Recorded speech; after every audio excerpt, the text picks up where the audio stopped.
ஏதாவது ஒரு காரியம் நடக்கும் போது கடவுளே வந்து நமக்கு உதவி செய்யணும் வந்தா கூட நம்ம என்ன நினைக்கிறோம், இனிமேல் அவரால் என்ன செய்ய முடியுங்க? என் வாழ்க்கையில கடவுளே நினைச்சா கூட இனிமேல் எதுவும் செய்ய முடியாது.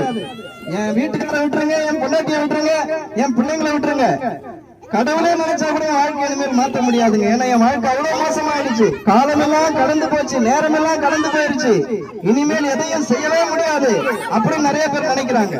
இந்த குடும்பம் கூட அப்படிதான் சொல்லுது, ஆண்டவரே நீர் இங்க இருந்திருந்தாரானால் என் சகோதரன் மரித்திருக்க மாட்டானே, எப்படியாவது அவனை காப்பாத்திருப்பீங்களே அப்படின்னு அவருடைய காலை பிடித்துக் கொண்டு அவர்கள் அழுகிறத நம்ம பார்க்கிறோம். அருமையானவர்களே, அந்நேரத்தில் இயேசு என்ன செய்தார்? அவர்களோடு இணைந்து வேதம் சொல்லுகிறது, இயேசு கண்ணீர் விட்டார். அதுக்கு என்ன அர்த்தம்? அவர்களுடைய துக்கத்தை அவர் பங்கு போட்டுக் கொள்ளுகிறார், அவருடைய துக்கத்தில் அவர் பங்கெடுக்கிறார். அருமையானவர்களே, இன்றைக்கு உலகத்தை நீங்க கவனிச்சு பாருங்க, நம்முடைய சந்தோஷத்துலதான் இந்த உலகம் பங்கெடுக்கும் இல்லையா? நம்முடைய சந்தோஷத்துலதான் பங்கெடுக்கும். நம்மகிட்ட நிறைய பணம் காசு இருந்தா சொந்தக்காரங்க தேடி வந்துருவாங்க, நம்மகிட்ட வசதி வாய்ப்பு இருந்தா ஆட்கள் நம்மோடு பழகுவாங்க, நம்மகிட்ட மிக உயர்ந்த பதவி இருந்தா எல்லாரும் நம்ம இடத்துல வந்து நிற்பாங்க. ஏன்னா நம்ம கிட்ட ஏதோ ஒண்ணு இருக்குது, அதனால தேடி வருவாங்க.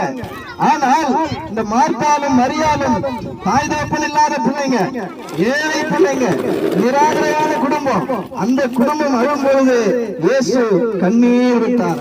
நமக்காக கண்ணீர் வடிக்கிற, நம்முடைய துக்கத்தில் பங்கெடுக்கிற, நம்முடைய எல்லா பாடுகளையும் பங்கு போட்டுக் கொள்ளுகிற ஒரு தெய்வம் நம்மோடு கூட இருக்கிறார். அவர்தான் ஆண்டவராகிய இயேசு.